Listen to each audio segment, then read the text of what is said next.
Hello, welcome along to Writer's Routine, where we take a look through an author's working day. This week, chatting to Kerry Andrew, who is an all-round creative, really.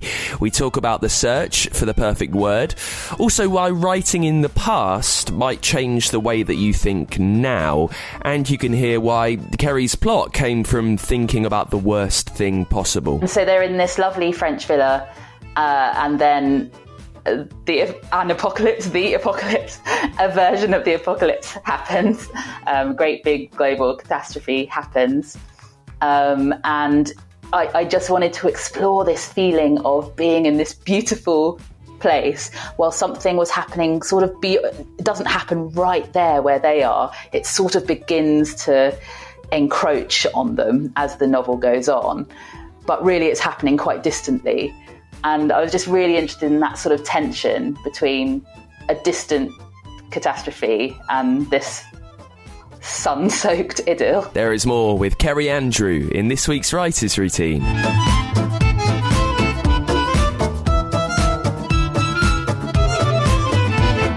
Yes, welcome along to the show. My name is Dan Simpson. Thank you so much for being there. If you've never been along with us before, this is where we take a look through an author's working day. Plain and simple as that. We find out where, when, how they work. How do they give themselves the best chance of getting ideas from their brain, through their fingers, onto the page. Normally typing. Occasionally, very rarely, we get a writer, which I think even now is big news for 2024. And remember, you can get in touch with the show at writersroutine.com. We've got a contact page there. Give us a follow on X. We are at WritersPod. And you can support us over at patreon.com/writersroutine. Our guest this week is Kerry Andrew. And as I say, they are an all-round creative. As a musician, Kerry is the winner of 4 British Composer Awards. Their short fiction has been shortlisted twice for the BBC National Short Story Award. Kerry's published novels include Swansong, Skin, and the new novel is We Are Together Because. It's all about Luke, Connor, Thea, Violet, who spend their first holiday together alone at their father's house. It's a father they don't really know. The siblings themselves don't really know each other too well. So in a summer of figuring things out, each other out, life out, the worst happens, and they learn maybe they can only truly rely on each other. And how do they do that so early on into a strange relationship? We discuss how the processes for their different creative outlets are unique. Also how novel writing has influenced their composing, whether working on long novels impacts short stories and short musical pieces. Also, when we chatted, Kerry was locked away, I imagine, in the foothills of some exotic mountain. I don't know where it was, but the Kerry was on a creative retreat, and there are all sorts of questions related to those. I'm not sure if I've chatted to a writer actually on a writing retreat kind of thing. I wonder if it's any value. We'll find out how being around other writers affects energy and ideas. How do you plan your time when you're there? How forceful are you because you've actually made the effort to go? So we run through that, and you can hear how a recent diagnosis of chronic fatigue has affected their creative output and made Kerry think what she truly wants to do. So there's a lot on the way. Stick around. We kick things off with Kerry, as we always do, with what they see around them in the place where they sit down to write. Well, I am actually on a writing residency right now. I'm very lucky to be having a month in a 1760s cottage just south of Stratford-upon-Avon. So my writing room today is sort of an ideal of what I would like at home. It's a modern annex attached to this old cottage, and it's got big patio doors that look out onto a teeny little garden and trees where the blossom's just coming out. But my desk is sort of similar to my desk at home right now. I'm starting a new novel, and it's different for me. My other novels have been pretty contemporary set, and this is set in the 1390s, which is a very new period for me to be delving into. And so I'm very research based right now, and I've got a lot of library books around me, and also lots of coloured notepads, lots of books. What else have I got? Twigs and pine cones, because I tend to bring in the outdoors and have things scattered about me. These writing retreats, I'm so pleased that you're on one, because I can pick your brain just a tad. They always seem to be in, grand old country mansions or cottages or whatever it is, and it always seems idyllic. And I wonder if, not necessarily the change of location, but just where you are, the fact it is old and it feels cozy and closed in, how much that changes your frame of mind for writing. Have you felt it within the last week or so? Yes, I have. You're right that a change of scene to anywhere is probably helpful, because it just gets you out of your normal working environment and does a little reset of your brain, I think. But yes, I think that the knowledge that I am in a little house and a little workroom where in this case, other writers and visual artists have spent time to create things, means that there's just sort of a feeling, I sort of sense a feeling of artistry around me that is quite inspiring. And actually, I've been super lucky. I've not done residencies before, but I applied to a few in the last year and got two, this one, and also one called Marchmont Makers Residency in the Scottish Borders, which was very much in the grounds of a very grand stately home, and in all the outbuildings it's been transformed into this sort of makers area. So there are chair makers that are resident there, and silversmiths, and stone masons and sculptors. And I really felt there, that's a bit different from here, where I'm a writer in a little village of normal people. In Marchmont, I really felt the presence of other working artists around me, and not writers. I think that was the thing that really did something to my brain being there in November 3 months ago. Because I felt surrounded by people who use their hands a lot, who their art is physical and analog. And it really had an effect on how I worked there and how I've been working since, which is to try and get away from my laptop and you go back to notepads and pens for all of my research, loads of Post-it notes, folders.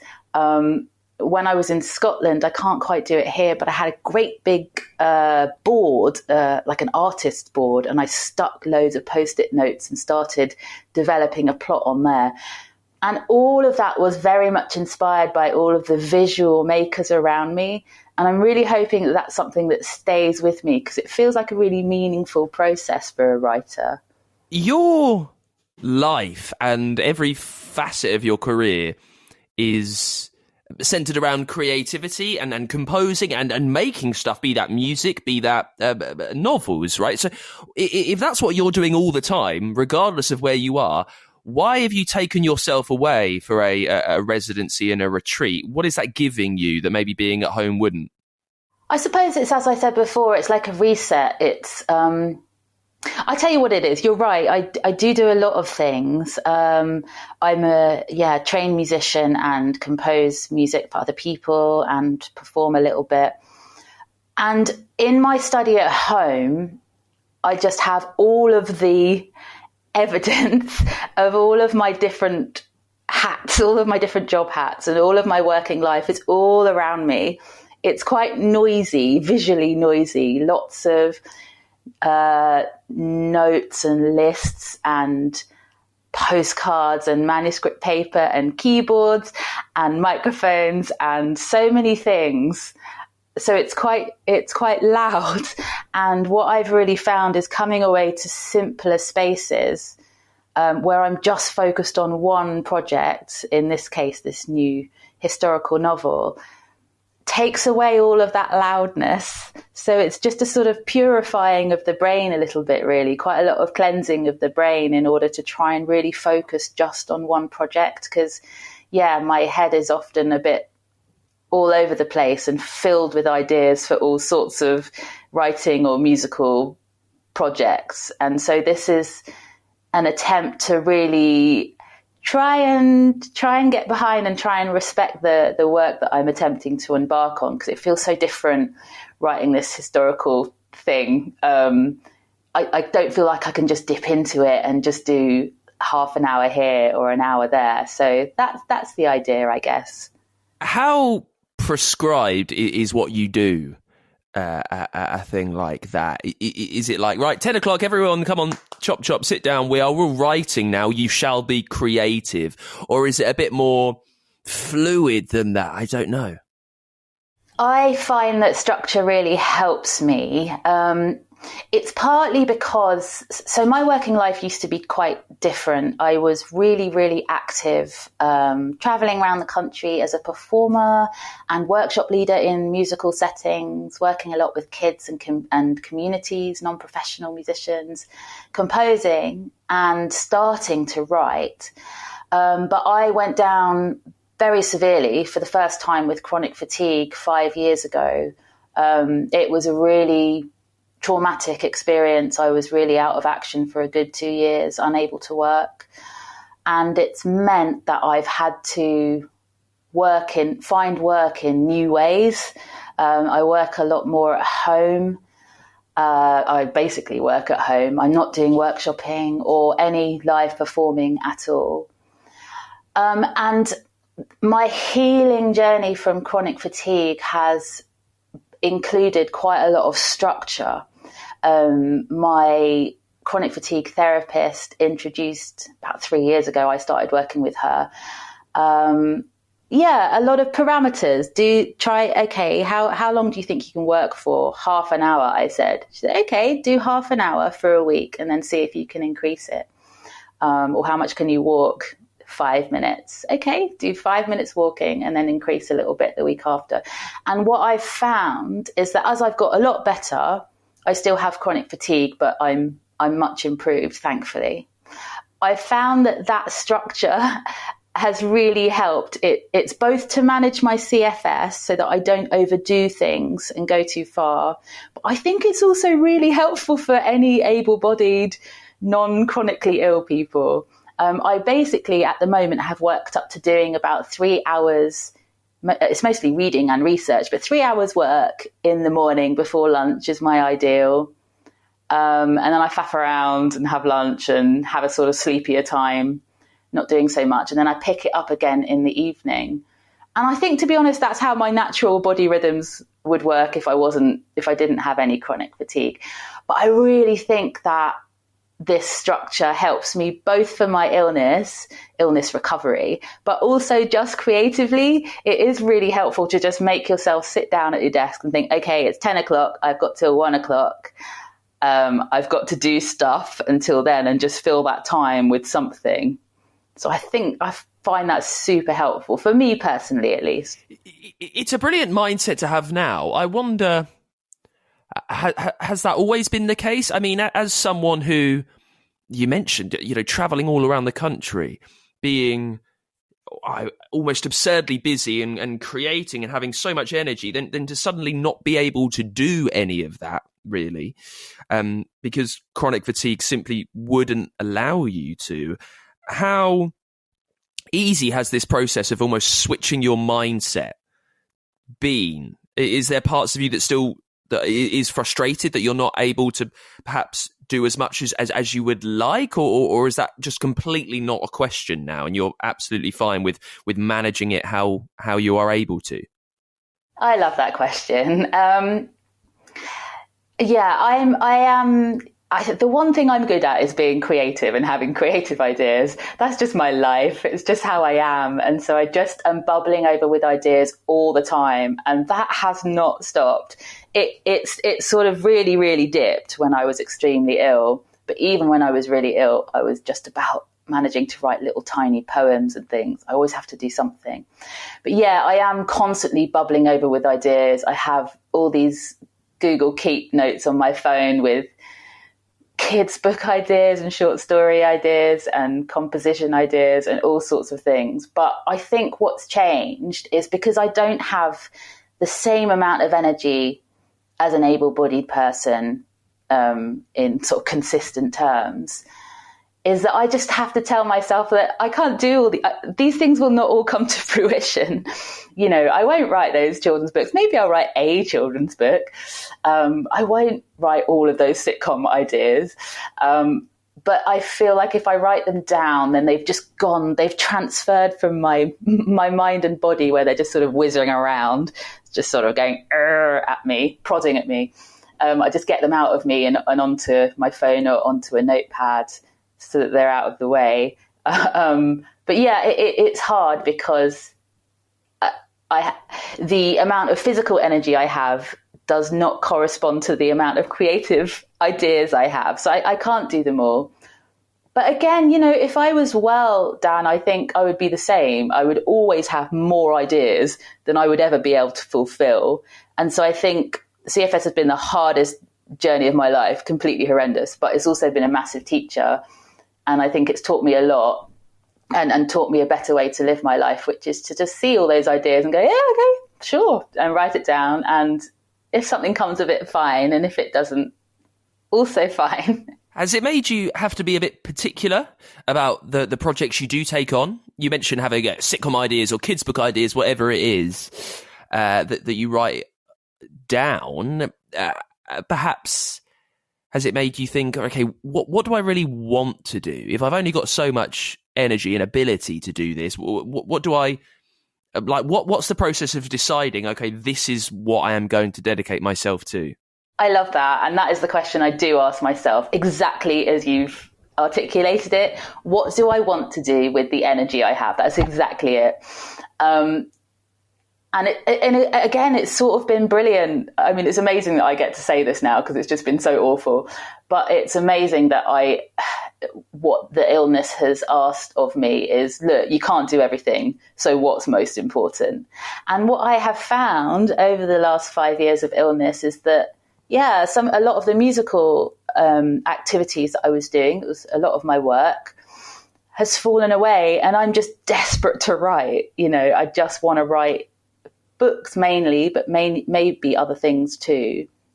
And I think I just try and listen to my body and see what makes me feel healthiest, because actually the things that make me happy give me more energy rather than tire me out. And so I think I've learned over the last few years that writing makes me really feel flowing and fulfilled and joyful. It's not that it doesn't tire me out a bit, it certainly does.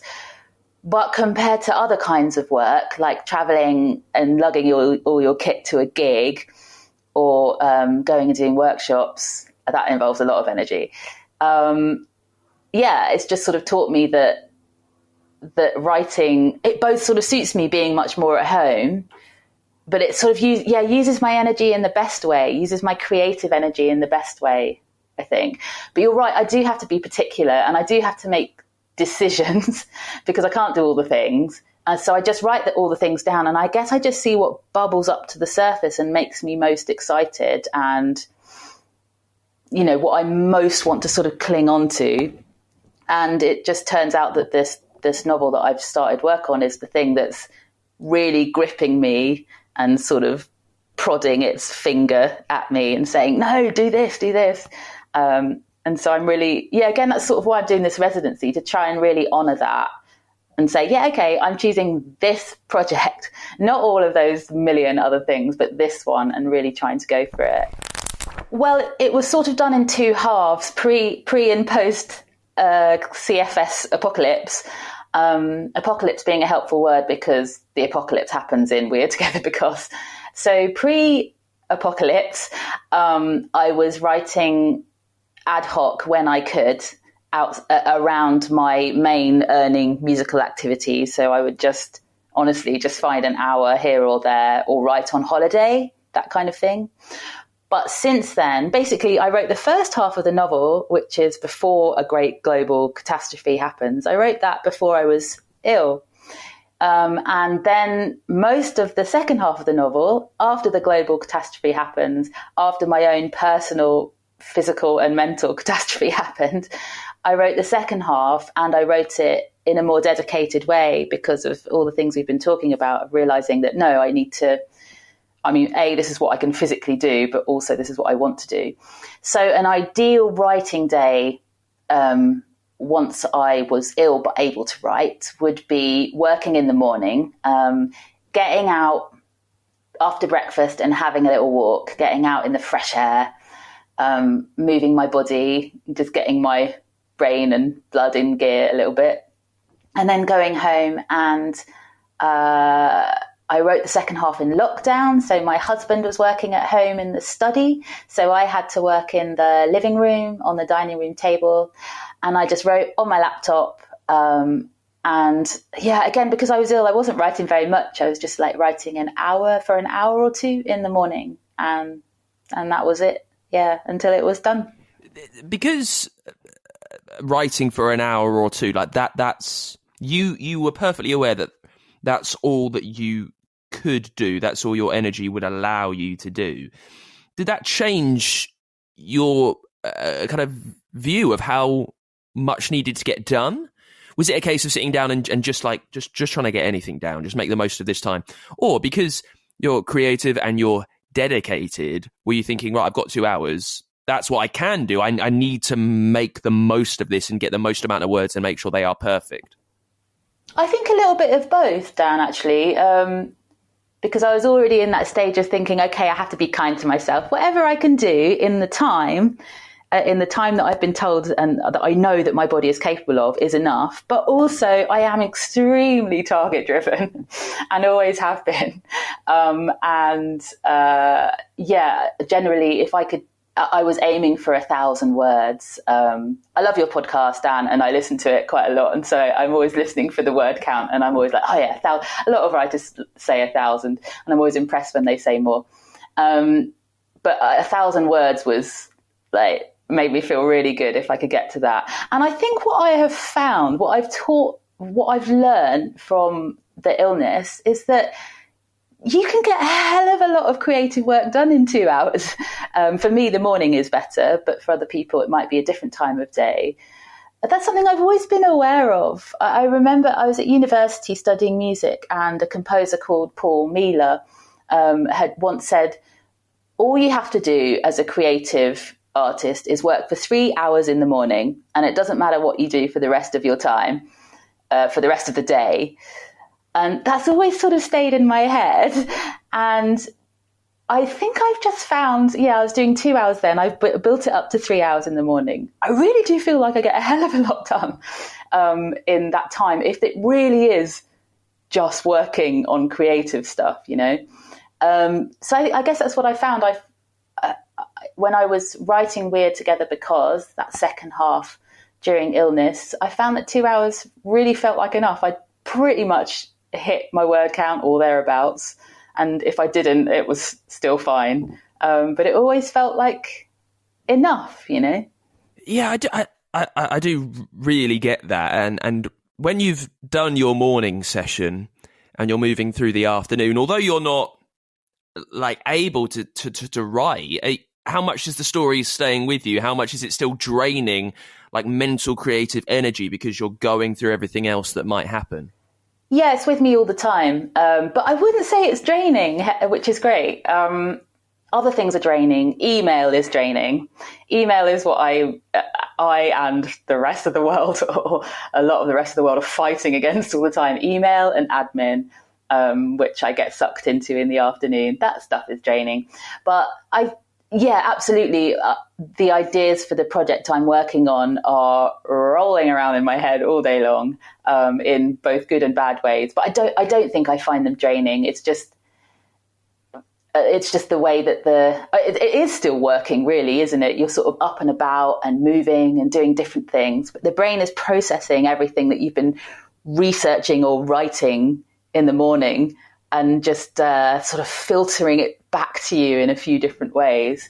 And I love that. And again, that's something that the illness has taught me, is that you don't have to be at your desk or on your computer or physically writing to be working. You're working when you're going for a walk and your brain is just thinking over the few paragraphs that you wrote in the morning. And you're working when you're on the bus and you hear somebody say some really cool little line that you'd never think up yourself, and you might write that down on your phone. And I feel like we're in a culture where we're told that you've got to work all the time, and working means that thing, being chained to your desk, basically.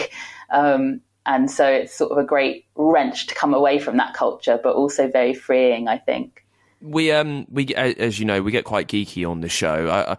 I wonder what software you use. I wonder maybe that's different because you're creative across so many different parts of your life. Like because you play instruments. I don't know. Are you bothered about the instrument that you write on? And also, what font do you use, Kerry? I love the nerdy questions. They're my fave. As I said, I'm trying to work at handwrite and write. I'm going to see if I can write a first draft in exercise books for this book. I'm going to try something different. Otherwise, and certainly for We're Together Because and my previous novels, I work on my laptop, which is a MacBook Pro. I use Word like an old person, but actually I have been gravitating for some projects onto Google Docs because I can write on my phone in the bath. So sometimes I write in the bath on Google Docs, because you can't really do that on Word, at least or not on my phone. But I still quite like the sort of clunky old Word. I don't know, I've just used that forever. I got myself Final Draft last year to have a go at a screenplay, so I've used Final Draft a little bit too.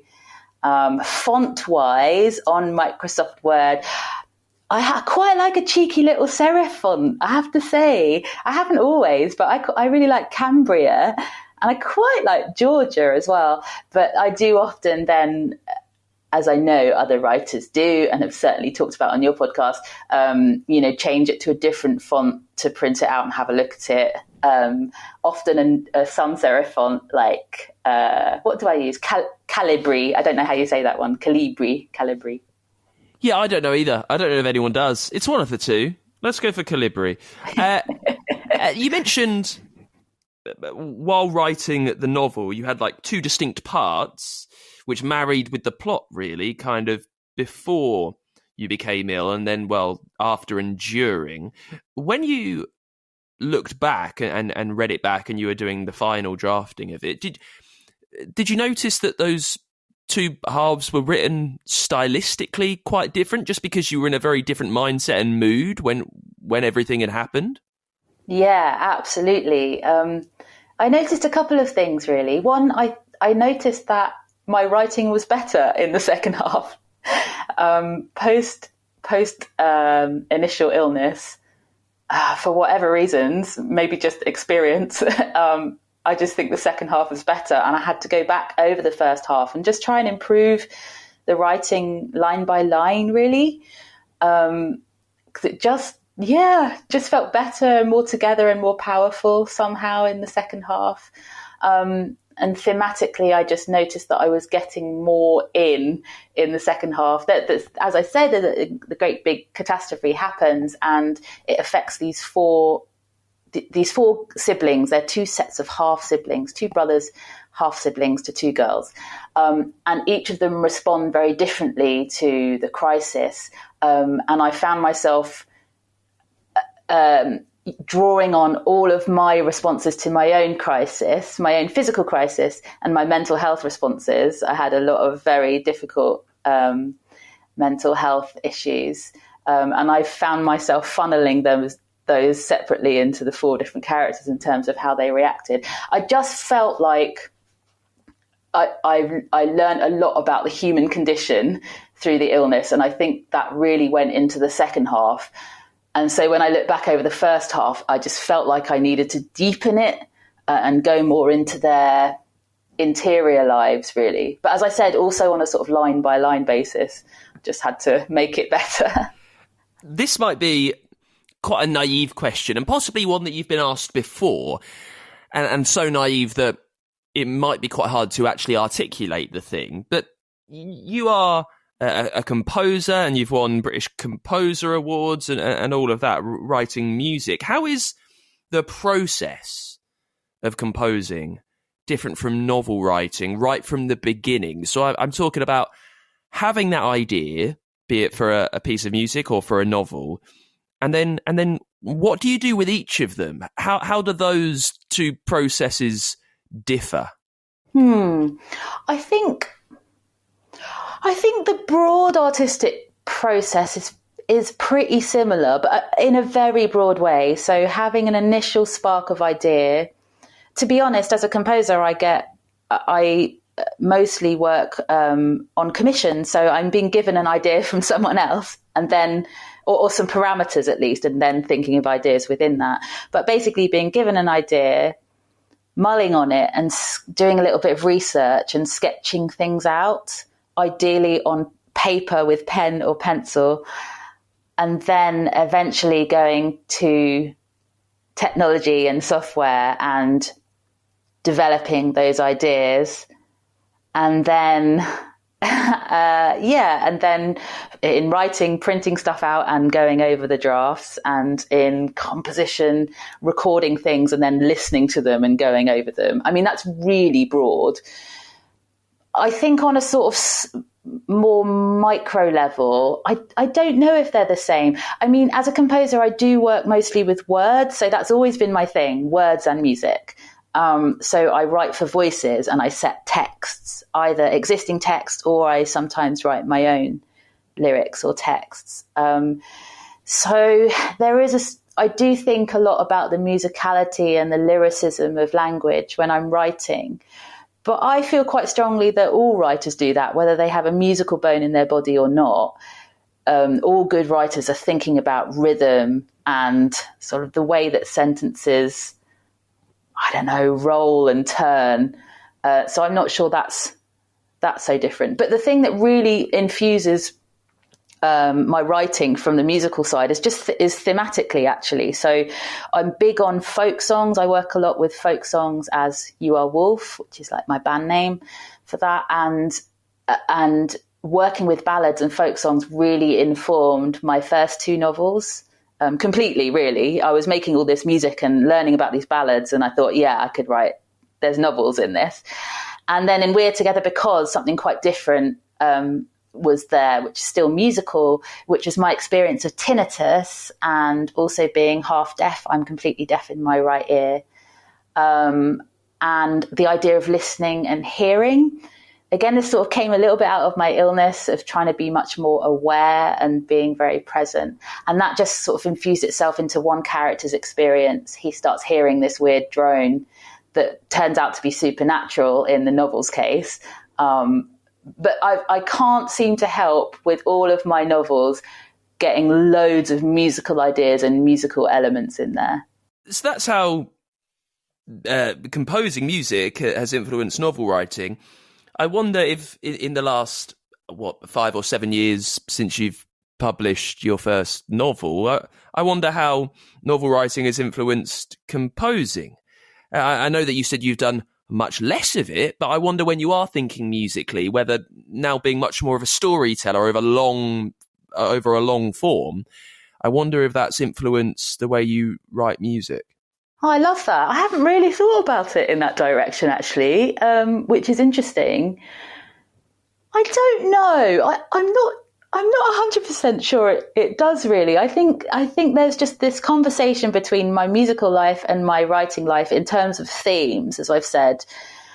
I honestly don't know. That might be the sort of thing to ask someone, I don't know, in some dreamland where someone is studying my work academically. I wonder if they might see things that I don't. I've always been interested in stories in my music since I started writing music, so I'm not sure that's quite the case. Yeah, so I honestly don't know. I think someone else might have to try and answer that. more with Kerry in just a second. I just want to take a moment to really thank you for listening to the show. Over 300 episodes now. You might remember, or you might have just found, the first episode we did was with Karen Slaughter, phenomenally best-selling crime author. And it's interesting, I don't really ever interview authors twice. You know, there are so many writers out there. I want to hear about all the different routines that creatives use. But I think Karen will come back on the show after 7 years, my word, 7 years. And we'll see what's changed, if anything is different for the way they write. So that's coming up. If you would like to support us, if you've been with us for almost 7 years and you've learned anything along the way that has helped the way that you write, you can make that happen and support us. Patreon.com/writers routine. It's just me working on this thing. I do all the booking, all the researching, the reading, the interviewing, the editing, the publishing, and I try and bring you these episodes as often as I can. And you can help that. You can make that carry on over at patreon.com/writers routine. I will warn you, there will be a break through the summer, kind of June through July, because I'm getting married and I'm off on my honeymoon. And I appreciate that routines and creative tips are very important, but I hope you understand. I'm just going to have a little bit of a break so I'm not overloaded in Hawaii trying to edit podcasts and chat to authors there. Anyway, well, we talk, right, supporting the show. Yes, you can support us if anything has helped you. For that, you get merch, there is bonus content, there is even a way for your book to sponsor the show. And I feel like I'm waffling a tad. So it's patreon.com/writers routine if you'd like to help us out. This week on the show, we're with Kerry Andrew talking about their new novel, We Are Together Because. It's all about Luke, Connor, Thea and Violet, siblings, estranged siblings really, who spend their first holiday together alone at their father's house, a father they don't really know, or besides, they don't really know each other. And when they're figuring things out, each other out and life out, and then the worst happens, they discover perhaps they can only really rely on each other. In this part, we talk about their current project. Kerry is writing in the past for the new novel and how that's affecting the way that they're writing. Also, we'll run through the search for the perfect word, and we pick things up talking about the very first idea for that brand new novel. It came from 2011 and something that happened in 2011. My husband and I were on holiday. We're very lucky to... my friend had said that we could go and stay at his family's place in the south of France. That never happened before. That was lovely. And so we got to go to this lovely little house with a swimming pool in the south of France near Antibes. And whilst we were out there, the civil unrest in London and Birmingham and other parts of the UK happened.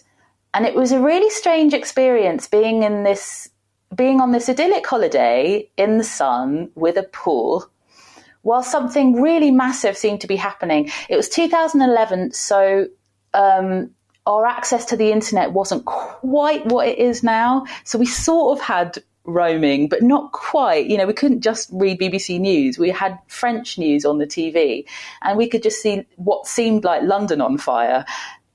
What seemed like, and obviously wasn't quite, but did seem extremely dramatic, and had friends, you know, all chatting to each other on text message and saying, "Are you okay?" and really dramatic things happening. And that sort of broad experience of being somewhere beautiful while something really difficult and challenging and strange was happening back home really stayed with me. And then a few years later, I just had this idea. We really like the south of France, and we kept going to sort of various bits of the south of France when we could afford it on holiday. And I just had this idea that I would just up that so that there would be a posher house, a posher family French villa in the south of France, in which there's an awkward family of four young people aged 14 to 21, two young sisters, and two older brothers who didn't grow up together. They didn't really know each other until more recent years. And their father, the parent they have in common, has tried to get them all together and put them on holiday. And then he's coming to join them in a week. And so they're in this lovely French villa. And then the apocalypse, a version of the apocalypse happens. Great big global catastrophe happens. And I just wanted to explore this feeling of being in this beautiful place while something was happening it doesn't happen right there where they are. It sort of begins to encroach on them as the novel goes on. But really it's happening quite distantly. And I was just really interested in that sort of tension between a distant catastrophe and this sun-soaked idyll. There's being interested in an idea and a theme and a tension, as you say, but we need a plot out of it, right? So at the very beginning, how much did you know about the plot before you started writing? What questions were you asking to learn more? Yeah, very little, actually. Just that, really, that structure. 2 halves, terrible thing happening in the middle, see what happens. But I was really interested at the beginning of the idea in the family dynamics between these 4 young people. And so that's to me, that's the real plot. You know, the apocalypse is just this thing that happens. Oh dear. And really I'm interested in family and strange family dynamics. And there's the older of the sisters and the younger of the brothers are attracted to each other, which is obviously very difficult and very challenging. And so that's a sort of plot thread throughout. But no, really, that was it for plot. And how did I develop the plot? I think I just had a few ideas. I think I tried to develop the characters really early on. I do tend to do that. Just try and, think, okay, who are my characters? And then see what plot comes out of that. The more developed the characters, the more you know how they might react in quite small situations that might turn, because of their reactions, might turn into something more dramatic. And so I think I worked quite a lot on having 4 quite distinct personalities. I did all these things, like I decided, I'm not into astrology at all, but I decided on their star signs and looked at characteristics of star signs. I thought about their medieval humours, whether they're like cold and wet or hot and dry and phlegmatic and all that kind of stuff, as well as what movies do they watch and what music do they like and those kind of things. I sort of went really deep into it. And I think that just really helped spark just very small plot ideas that kind of move things along. But when I wrote it originally, I had this idea that a reader wouldn't know that something terrible was going to happen. But that's not how books are marketed. And it's much better to market a book and say that it's a sort of dystopian fiction type thing. And that makes total sense to me, and that's totally fine. But at the time when I was first writing, I thought, wouldn't it be cool if you think you're reading this sort of hopefully literary beach read, and then the plot sort of goes, I'm sort of moving my hands in a strange way there. And takes you somewhere quite new. I don't know how satisfying that would be for a reader in retrospect, but at the time, that's also what interested me. How much has the way you view the world and the way you view ideas in particular changed since writing a novel? I only ask because you've done so much, you did a lot of composing and short story writing. I know that was a thing. And then you start to write your first novel a few years ago, and you've written ever since, like proper 300 odd page books that you are getting out there. Is it kind of a moment like the floodgates open and you start to see the world in a different way and have ideas more uniquely than you would if you were just focusing on music, perhaps? Absolutely. Yeah, you've hit the nail on the head totally there. What I have found from writing novels from the first novel onwards is that I can really be me. I can really express myself and aspects of myself and interrogate aspects of myself that I never had in a way that with my compositions and most of my musical output, I couldn't. As I said, most of my paid work as a musician is writing music for other people. So I'm given some parameters, a brief. Please write a piece for this massed girls choir. Can it be about unity, please? It needs to be 5 minutes. It's going to be performed in Sydney Opera House. That's like a major name drop. That's just like one of the really, really nice ones that happened, getting to be done in Sydney Opera House. It sounds really egotistical now that I've said it. And so I'm given a lot of parameters there. So I can't say, what do I want to say about myself? What do I want to say about the world? I can in a little way. I can say, yay, let's all be together. Unity is great. And get these girls to sing together. That's all. It's all awesome. I love this work. But what I've really found with novels is that you can explore so many things that you're extraneously interested in. So for me, it might be folk ballads or the 14th century or listening and hearing and deafness and things that you either know something about or very little and want to learn loads more about. But also for me, at least, I've just found that I'm just exploring aspects of myself in a way that I didn't realize I could. I think it's given me this huge platform. I think that's why I'm so desperate to write, is because I find it so fulfilling. I find that it's just given me a lot of personal growth, really. Like my second book, Skin, my second novel, has a non-binary protagonist. And at the time of writing, I identified as female. And at the time of finishing writing, or certainly by the time the book came out, I identified as non-binary. And writing that book sort of drew something out of me that I didn't even know was there, and has sort of made me a better and more authentic person. And I think that's just the drive, really, with novels now, is that I'm not interested in autofiction personally. I want to try and explore aspects of myself through characters that are very much not me, but just find ways to do it in which that I can just sort of really soul seek, I suppose. And so that's what's felt really powerful about writing novels. Swansong, my first novel, explored, basically was like a contemporary setting of a folk ballad that I sang a lot. And then I thought, maybe my next novel could be, I don't know, just taking lots of different folktale ideas and using them a little bit more sort of distantly, but just using them to influence. And I think you're right that once you start exploring that idea, it just gives you, certainly me anyway, it just gives you more ideas, more avenues to explore. I mean, that's what an amazing, luxury to be able to keep trying to explore those ideas. I definitely think so. I think that's why I've just got so many ideas all the time. It's because I write something down and then another one pops up in its place. And you mentioned hearing the musicality of what you're writing, feeling the rhythm and the flow, particularly with language. So how dedicated are you first time round when you're writing a dirty draft or whatever it might be, of making sure the word is perfect? And also, how do you know that it is the correct word?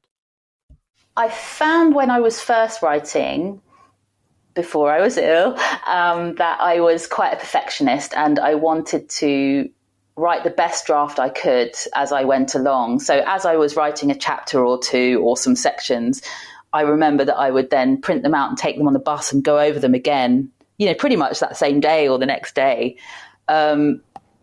Because that's just how I worked then. And I found more recently that I really try and go on instinct a lot more. I think I've learned through both my musical activities and collaborating with a lot of musicians, and through my own writing, that what you do first, what you set down in words, or what you improvise in your voice or on an instrument, what comes out first is often the best. Because it's the spark of the idea, and the spark of the idea is often the best thing. So I really try and be a lot more instinctive and sort of splurge a lot more. And I wouldn't have done that before because I was so perfectionist, but I've sort of taught myself to just be a bit freer and just go back later and write the same word that you've written several times in the last page for now, and we'll look at it later. Just keep going, because about sort of just going with that creative flow a bit more. In terms of, nailing the right word, obviously I still do try and do as much as I can in that first draft, instinct or no. I might just hop back and think, I can do better than that. But I think I try not to obsess over it too much. I think just trying to communicate as best I can, is what I'm aiming for. I'm not really sure, actually. I think the main thing is I'm just trying to just be a bit freer and just trust my first idea and my instinct a bit more. And if I must change that word, then I will just go back and do it later. Now, the new novel is We Are Together Because, but you mentioned that right now you are working on something set in 1390, which is like quite a precise time to go back to. How is that? And We Are Together Because is written in a very contemporary style, right? It references Love Island and everything. So how is heading back almost 1,000 years changing your style of writing, and how thoughtful are you having to be to how your tone might need to be different? I'm both excited and terrified to work that out because it's so different. It's set in around 1390 because it's about a possibly historical real life figure, a trans sex worker called Eleanor Rykener, who exists only in this one court confession. And I'm trying to build an invented life around this court confession of Eleanor Rykener's from 1394. So that's why it's set in that specific time.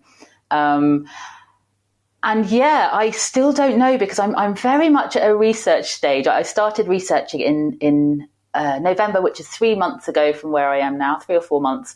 And I feel like I've got another 3 or 4 months of pretty pure research to go.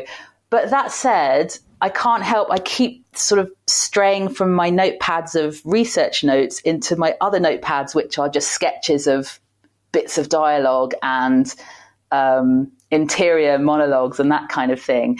And for now, I worry that I'm writing in a slightly cod medieval style, which, I'll obviously really look at. I'm not worrying about tone yet. And I know that that's something I have to really work on and think about for a month or two.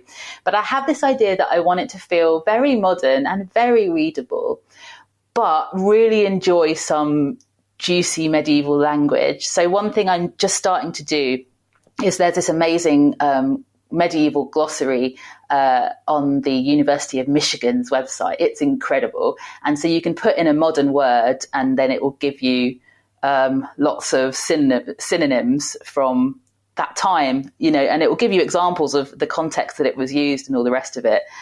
And so I keep just thinking of, there's probably a lot of sex and sex work in this book. So I'm starting with naughty words and putting those in and getting fantastically naughty words back and having these huge lists of medieval synonyms for words I won't say on the podcast. And that's really fun. So it's like another area of research that I'm just sort of putting and just adding to and putting over there so that I feel that once I come to try and write proper, I can sort of dip into those. And when you were asking about the perfect word in your earlier question, I feel like that's when I might say, I might be writing, oh God, I'm just going to say it, but, I essentially had sex with this person, but then I can go to my medieval glossary and there are so many brilliant synonyms and I can choose the right one for that sentence and that rhythm. But it's going to be a really interesting journey because it's so different and it's going to be a challenge, and I have no idea whether I'm going to manage it or not, but I'm excited to try. Thank you so much to Kerry for coming on the show. All-round creative, brilliant writer, and a Wickham Wanderers fan too, which very much helped them get on the show. Next week, we are back with a brand new writer. You can support us, patreon.com/writers routine. Give us a follow on X. We are at WritersPod there. Kerry's brand new book is We Are Together Because, and you can always get in touch with the show using little link over at writersroutine.com. And it's been a bit of a waffly one this week, so thank you for sticking with me till the end, and I will see you next week with a brand new Writer's Routine. Until then, bye.